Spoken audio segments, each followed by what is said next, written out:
انا كنت داخل العمليات دي اللي هو الدكاتره قايلين لابويا قدر الله ممكن يحصل له حاجه. السيده كانت مالها؟ خلاص هي فجر رشحه صديد وخلاص هتنفجر. رشحه صدر. رشحه صديد. انت في الاخر اصلا انا انت ما خلاص اللي لحقتهاش هو خلاص. ان انت ايه، لا اللي هو مش ملحقتهاش خلاص، احنا هنعمله معاك اقصى مجهود.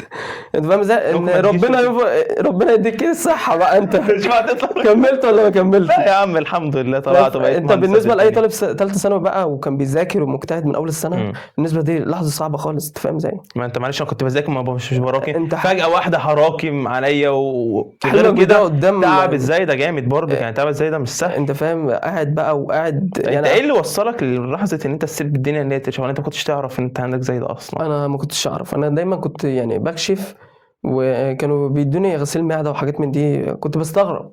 انا مش فاكر حاجه عند سموم ولا حاجه تعمل لي كده، بس هي جات يعني هي تقريبا كانت متاجله لثالثه ثانوي.